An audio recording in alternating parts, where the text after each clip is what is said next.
plus g of negative 1 is the same as f of negative 1 plus g of negative 1. F of negative 1, you take your f function and plug in negative 1 for your f. So I have negative 1 over 1 plus 6 plus 8. My g function, I have 3 minus a negative 1, which is 4. So I end up with negative 1 over 1 plus 6 plus 8 is 15. 4 I'm going to write as 60 over 15. So then I end up with 59 over 15. The next example, f minus g of 0.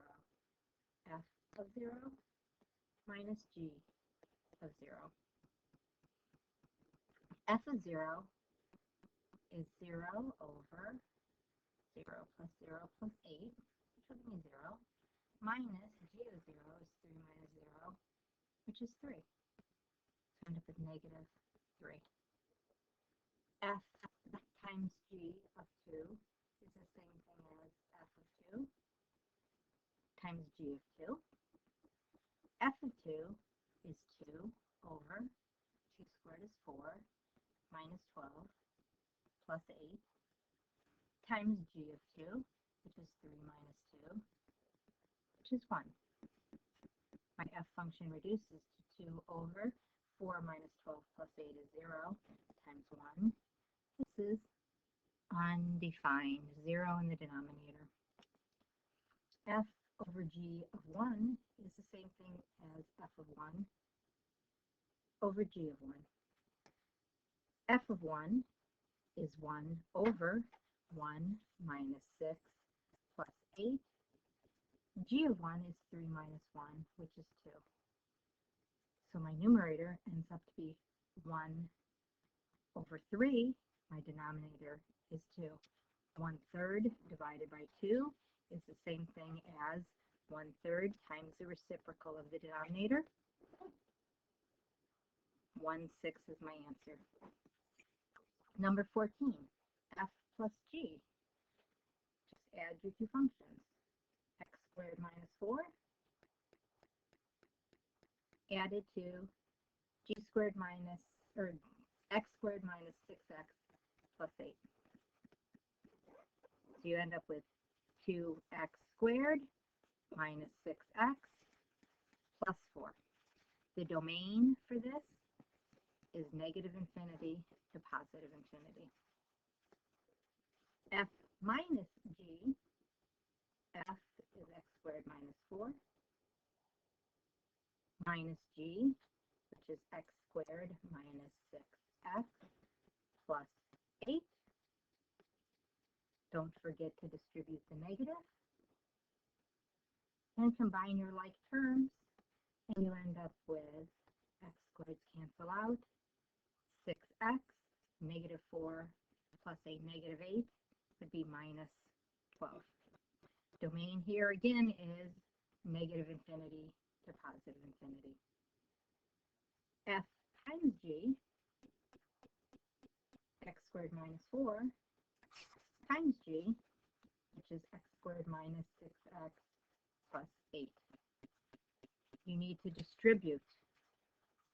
So every combination, the x squared multiplied by every term in the g function, minus 4 multiplied by every term in the g function. So when you do that, you have x to the 4th minus 6x cubed plus 8x squared minus 4x squared plus 24x minus 32. Your final answer then is x to the 4th minus 6x cubed plus 8x squared plus 24x minus 32. Again, domain positive infinity to negative infinity. F divided by g, I'm going to write f differently. I'm going to factor it into x plus 2 times x minus 1. So f divided by g, I'm going to factor g. And it factors into x minus 4, x minus 2. So now I know 2. Now I know that x cannot equal 2. X can also not equal 4. X minus 2's cancel out. I have x plus 2 over x minus 4. Domain, x cannot equal 4, cannot equal 2. So negative infinity to 2, union 2 to 4, union 4 to infinity. And the last one is my g over f. So my g function, x minus 4, x minus 2. My f function, x plus 2 times x minus 2. Domain, x cannot equal positive or negative 2. So my answer ends up to be x minus 4 over x plus 2. My domain, negative infinity to negative 2, union negative 2 to positive 2, union 2 to infinity.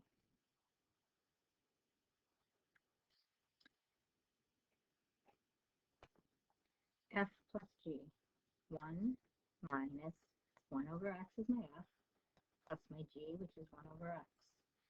Notice x cannot equal 0, reduces to 1, where x is not equal to 0.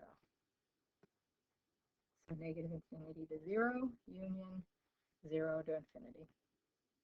The next one, f minus g. F function minus my g function gives me 1 minus 2 over x, and again, same domain as a. F times g, f is 1 minus 1 over x times g, which is 1 over x. Distribute the 1 over x, and you have 1 over x minus 1 over x squared. And again, same domain. F divided by g, my f function, 1 minus 1 over x divided by 1 over x. Multiple ways to simplify this. I'm going to simplify by multiplying by 1, but I'm going to call that 1x over x. And again, x cannot equal 0. So I have x minus 1 as the numerator. The denominator of x over x, which is 1. So I have x minus 1, where x cannot equal 0. So same domain as the previous ones. And the last one is g of x over f of x. G of x over f of x. Multiply by 1, which I'm going to call x over x. And I end up with 1 over x minus 1. X cannot equal 0, but also x cannot equal 1 in this case. So I have negative infinity to 0, union 0 to 1, union 1 to infinity.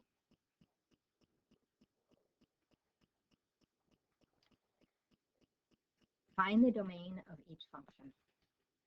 The domain of my f function. Domain of f. X minus 2 has to be greater than or equal to 0. So x has to be greater than or equal to 2. X minus 2 is greater than or equal to 0. Or, in interval notation, 2 to infinity. Domain of g of x. I know x plus 2 has to be greater than or equal to 0. So x has to be greater than or equal to negative 2. In interval notation, negative 2 to infinity. So those are the domains of f and g. I want the domain of f times g. So it has to be 2 to infinity intersection, because it's and negative 2 to infinity. So it's where it overlaps. And if you need to, draw pictures. I think pictures help a lot. 2 to infinity, negative 2 to infinity. And I hope you can see that it overlaps from 2 to infinity.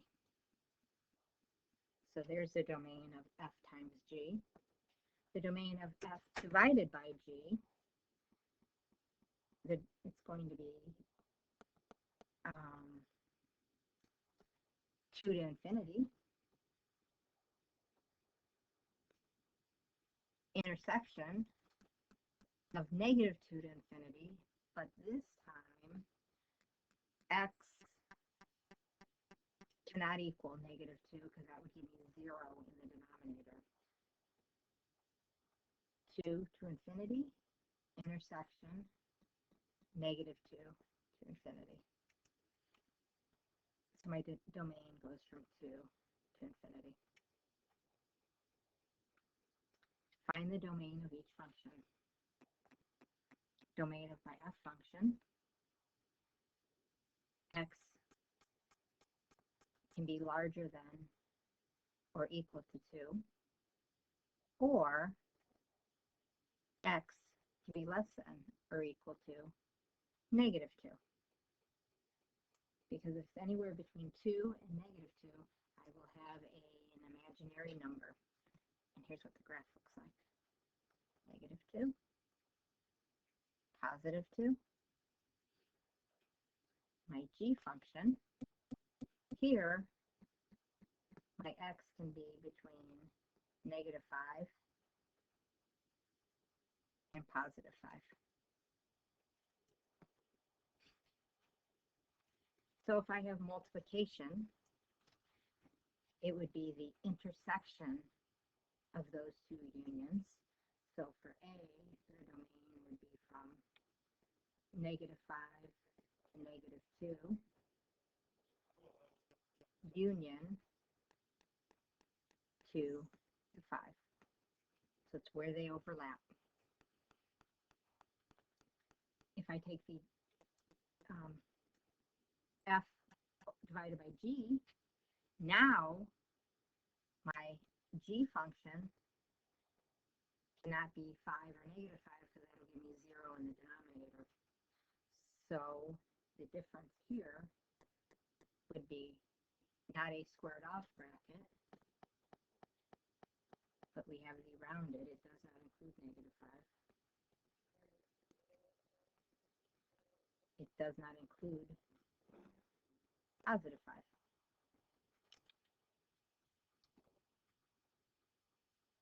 The function f and g are given. Find f composite g, which is f of g of x. F of g of x is 2 over x plus 3. And notice with your g function, x cannot equal negative 3.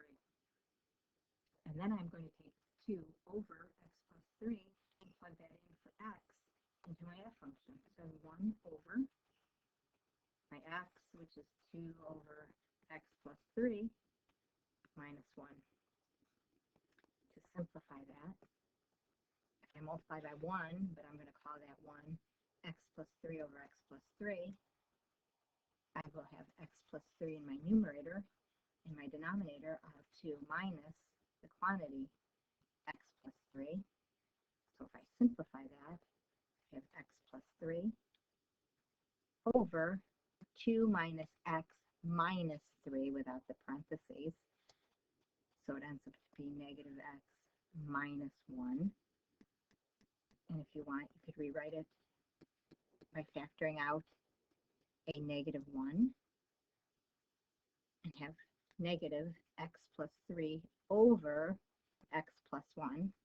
And here, x cannot equal negative 1. So my domain here, x cannot equal negative 3 because of the g function. X cannot equal negative 1. Domain is negative infinity to negative 3, union, negative 3 to negative 1, union, negative 1 to infinity.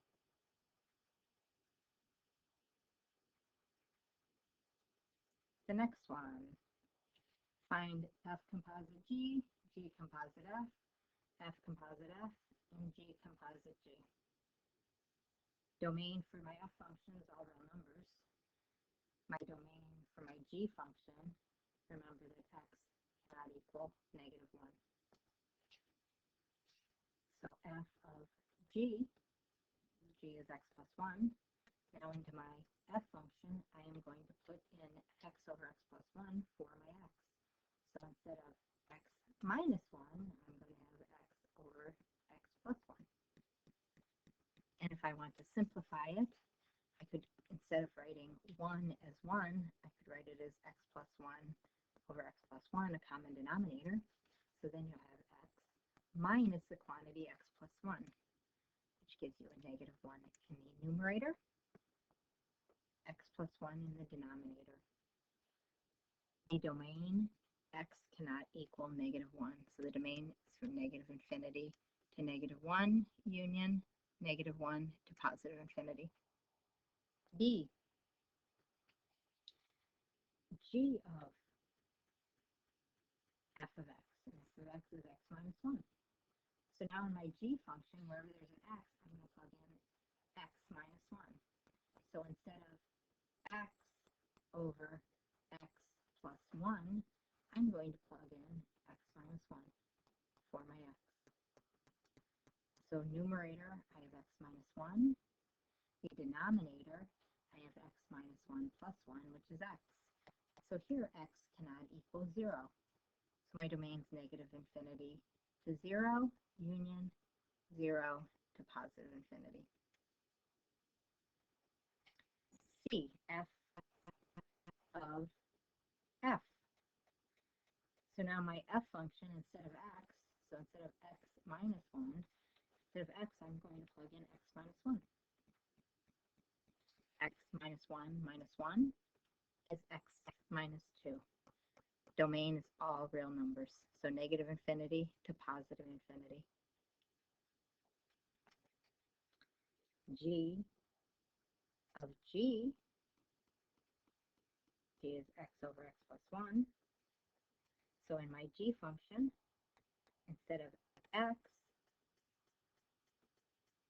I'm going to plug in x over x plus 1. So instead of x over x plus 1, I'm going to plug in x over x plus 1 wherever I have an x.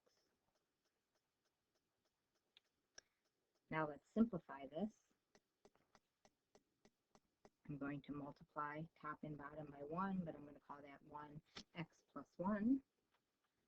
And when I do that, my numerator I'll have 1. In my denominator, I will have x plus 1. So I have 1 over 2x plus 1. From the G function, x cannot equal negative 1. And from the composite function, x cannot equal negative 1/2. So my domain goes from negative infinity to negative 1, union, negative 1 to negative 1/2, union, negative 1/2 to positive infinity. Here I'm only going to talk about the domain. I'm not going to find all the composites. I just want to show you what the domains are for each of these. The domain for the first one, x squared minus 9, the square root of that. X is greater than or equal to 3, or x is less than or equal to negative 3. Negative 3 less than or equal to positive 3 greater than. So that's what the graph looks like. Domain of my G function, x is between negative 3 and positive 3. So it's negative 3 to positive 3. So those are the domains of the f and g functions. So once you find the composite functions, well, you can figure out what the final domain is. Express the given function as a composite of two functions f and g such that h is equal to f composite g of x. Remember, f composite g of x is f of g of x. So when I look at this, g of x is my inside function. So here, inside the absolute value, I have 3x plus 2. So that would be my g of x. My outside function is my absolute value of something.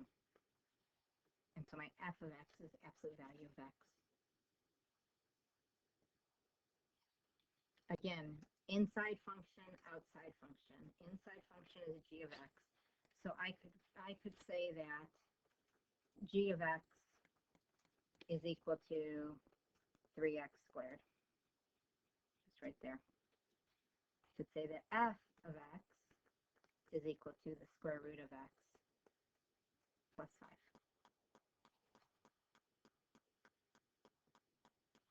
$62. I could have my g of x being the denominator, and I could have my f of x 5 over x.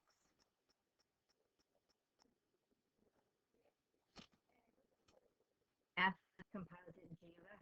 Again, my inside function is my g of x.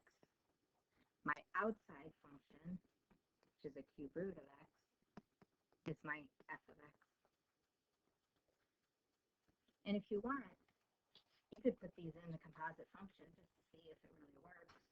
F of g of x